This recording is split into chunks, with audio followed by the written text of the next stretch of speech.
এই সাতক্ষীরার আজকের এই মাহফিলে সবাইকে সামনে রেখে আমি আসিফ হুজুর হিসেবে না, আমি আবারও বলছি, আমি আসিফ হুজুর হিসেবে না, as a citizen of Bangladesh, এই দেশের একজন সাধারণ নাগরিক হিসেবে দুইটা দাবি করতে চাই।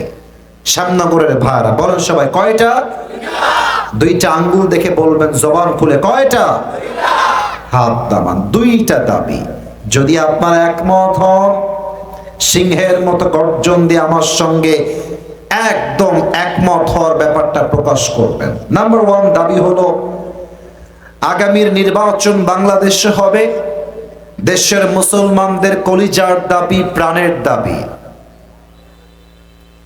আমরা আগামীতে বাংলাদেশে কোনো নারীকে আর ক্ষমতায় দেখতে চাই না।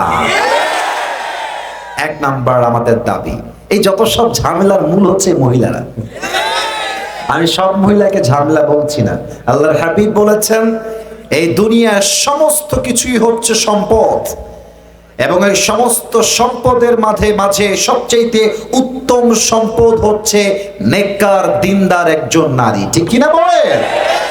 সব মেয়েকে আমি ঝামেলার মূল বলছি না, তবে নারী ক্ষমতায় গেলে দেশের উন্নয়ন অনিশ্চিত হয়ে যাবে। যুবকরা বলো, এক নাম্বার, কোন নারীকে আমরা আগামীতে ক্ষমতায় দেখতে চাই না। নাম্বার টু, কথাটা একটু বুঝে শুনবেন। ঠিক বলার আগে একটু বুঝে নিবেন যে আপনি কোন কথাটা আমাকে ঠিক বলছেন। আমরা চাই আগামীতে এমন একজন পুরুষ বাংলাদেশের প্রধানমন্ত্রী হবেন, যিনি একই সময়ে জাতীয় সংসদে দাঁড়িয়ে বাংলাদেশের পক্ষ নিয়ে ভাষণ দিবেন, এবং তার যোগ্যতা এতটা হাইলি কোয়ালিফাইড হবে। আমার দেশের প্রধানমন্ত্রী যেমন জাতীয় সংসদে দাঁড়িয়ে দেশের পক্ষে কথা বলতে পারবে, আমার দেশের প্রধানমন্ত্রী চাইলে জাতীয় মসজিদ বাইতুল মুকাররমে দাঁড়িয়ে জুমার খুতবা দেওয়ার যোগ্যতাও রাখবে। এমন প্রধানমন্ত্রী আমরা আগামীতে বাংলাদেশে চাই কি চাই না?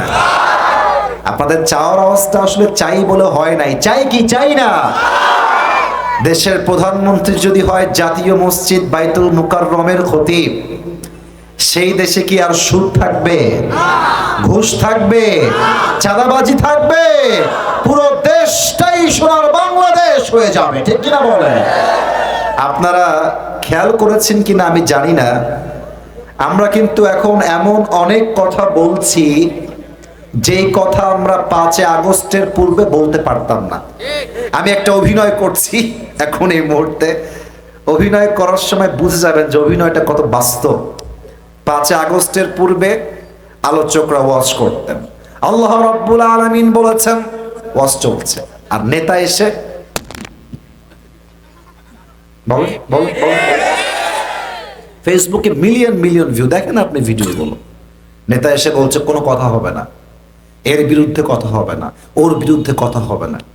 একটা কথা আজহারী সাহেব খুব সুন্দর বলেছেন, মন মতো হইলে মুক্তিযোদ্ধা নয় রাজাকার। আচ্ছা, আপনারা সবাই শহীদ আল্লামা দেলোয়ার হোসেন সাইদি হুজুরের নাম তো শুনেছেন? আল্লাহু আকবার। আল্লাহ, আমি তোমার কাছে দোয়া করি আজকে সাতক্ষীরার মানুষদেরকে নিয়ে, আল্লাহ সাইদি হুজুরের কবরটাকে জান্নাতের উঁচু মাকাম নসিব করে দিন। আমিনটা একটু আস্তে, ডানে কোনো সাউন্ডই পাই নাই, বলো সবাই আমিন। উনি খুব মারাত্মক কথা বলতেন। উনি বলতেন যে আমরা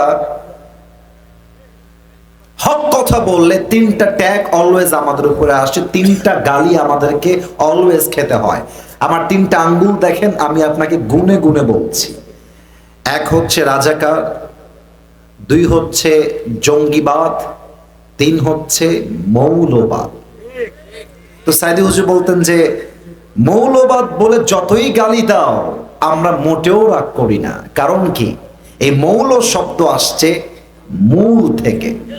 মূল মানে কোরআন, মূল মানে হলো হাদিস, মূল মানে হচ্ছে আল্লাহ তাআলা, মূল মানে হচ্ছে হিজ লাস্ট মেসেঞ্জার মুহাম্মদ সাল্লাল্লাহু আলাইহি ওয়াসাল্লাম। তো যারা আমাদেরকে মৌলবাদী বলে গালি দাও, আমরা হলাম মূলবাদী,